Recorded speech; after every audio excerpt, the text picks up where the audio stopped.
வணக்கம். மாலை முரசு செய்திகளை விரிவாக பார்ப்பதற்கு முன் தலைப்புச் செய்திகள். நிதி அமைச்சகத்தில் ஆலோசனை நடத்திய பின்னர் பட்ஜெட் உரையுடன் குடியரசுத் தலைவரை சந்தித்தார் நிதியமைச்சர். இனிப்புகளை ஊட்டி நிர்மலா சீதாராமனை வாழ்த்தினார் திரௌபதி முர்மு.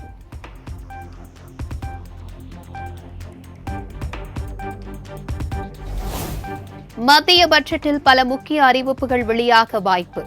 வருமான வரி விலக்கு உச்சவரம்பு உயர்த்தப்படுமா என நடுத்தர வர்க்கத்தினர் எதிர்பார்ப்பு.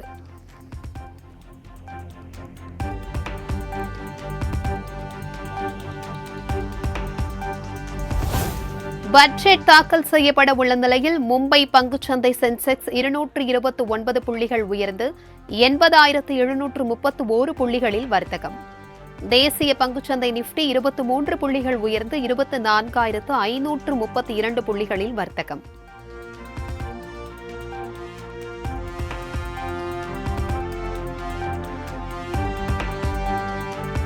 சென்னையில் ஆபரண தங்கத்தின் விலை சவரனுக்கு 120 ரூபாய் குறைந்து 54,480க்கு விற்பனை. 1 கிராம் தங்கம் 6,810 ரூபாய்க்கு விற்பனை.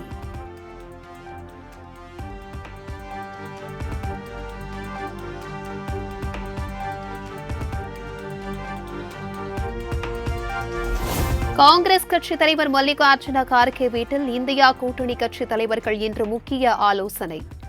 மக்களவையில் பட்ஜெட் தாக்கல் செய்யப்பட உள்ள நிலையில் அடுத்த கட்ட நகர்வு குறித்து விவாதிக்க முடிவு.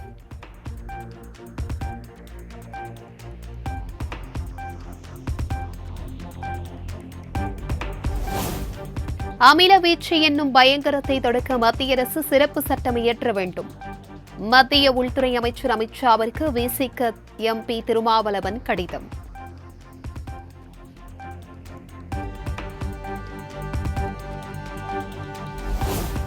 தமிழ்நாடு அரசின் குற்றவியல் துறை இயக்குநராக மூத்த வழக்கறிஞர் அசன் முகமது ஜின்னா நியமனம். தமிழக அரசு ஆணை பிறப்பிப்பு.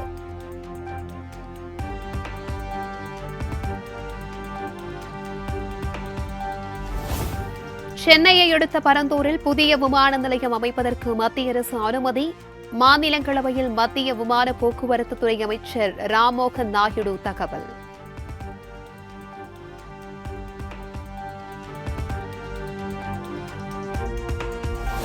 பரந்தூர் புதிய விமான நிலைய திட்ட விவகாரம். தமிழ்நாடு அரசு தொழில் வளர்ச்சி நிறுவனத்திற்கு சைட் கிளியரன்ஸ் வழங்க மத்திய விமான போக்குவரத்து அமைச்சக வழிகாட்டு குழு பரிந்துரை.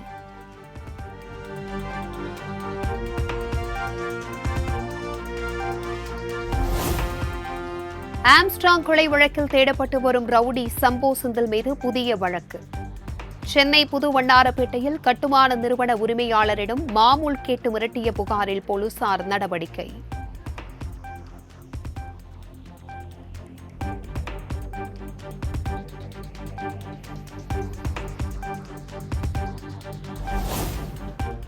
மேட்டூர் அணைக்கு நீர்வரத்து வினாடிக்கு 78,238 கன அடியிலிருந்து 79,682 கன அடியாக அதிகரிப்பு.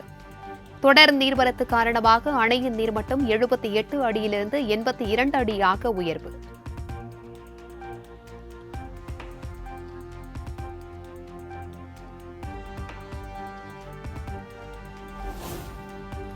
ஒகேனக்கலில் நேற்று மாலை 81,000 கன அடியாக இருந்த நீர்வரத்து இன்று காலை 70,000 கன அடியாக குறைந்தது. சுற்றுலா பயணிகள் குளிக்கவும் பரிசல் இயக்கவும் 8வது நாளாக தடை நீட்டிப்பு.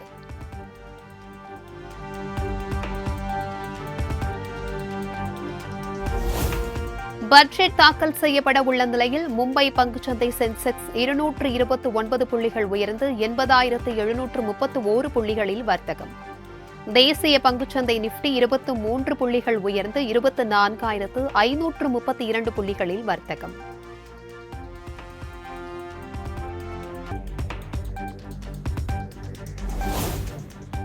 டாஸ்மாகில் காலி பாட்டில்களை திரும்பப் பெறும் திட்டத்தை செயல்படுத்தாததால் அரசுக்கு வருவாய் இழப்பு ஏற்பட்டுள்ளதாக இபிஎஸ் குற்றச்சாட்டு.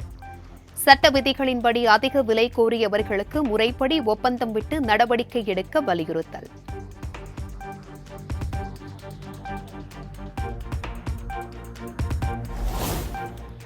சென்னை கடற்கரை தாம்பரம் இடையே இன்று முதல் மின்சார ரயில்கள் ரத்து என்ற அறிவிப்பை திரும்ப பெற்றது தெற்கு ரயில்வே. இரவு 10:30 மணி முதல் நள்ளிரவு 2:30 மணி வரை ரயில்கள் இயங்காது எனவும் அறிவிப்பு.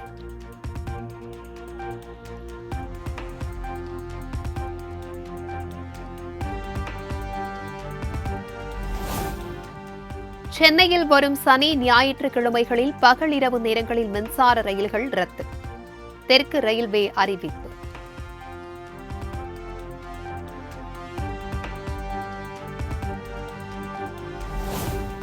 எல்லை தாண்டி மீன்பிடித்ததாக ராமேஸ்வரம் மீனவர்கள் 9 பேர் கைது.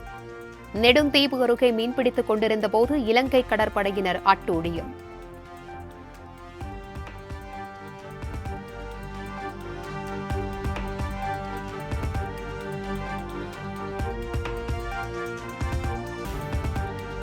அமெரிக்க அதிபர் தேர்தலில் கமலா ஹாரிஸ் போட்டியிட்டு வெற்றி பெற வேண்டி மன்னார்குடி மக்கள் வழிபாடு. கமலா ஹாரிஸின் குலதெய்வமான தர்மசாஸ்தா கோவிலில் சிறப்பு பூஜை.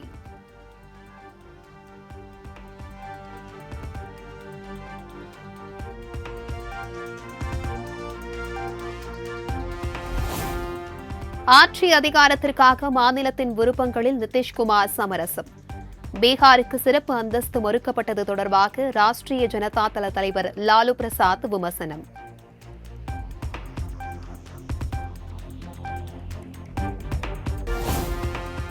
அமெரிக்க அதிபர் தேர்தல் நிதி திரட்டும் பணியை தொடங்கிய கமலா ஹாரிஸ் கடந்த 24 மணி நேரத்தில் மட்டும் அக்கட்சிக்கு 677 கோடி ரூபாய் நன்கொடை கிடைத்துள்ளதாக தகவல்.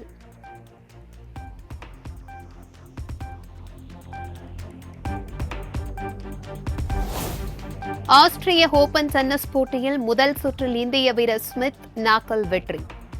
ஸ்லோவேனியா வீரர் லூகாஸ் கிளேனியை 6-4, 1-6, 7-6 என்ற செட் கணக்கில் வீழ்த்தினார்.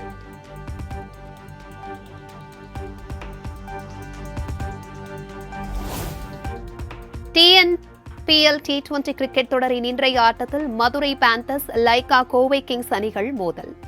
போட்டி நெல்லை கிரிக்கெட் மைதானத்தில் இரவு 7:15 மணிக்கு தொடங்குகிறது.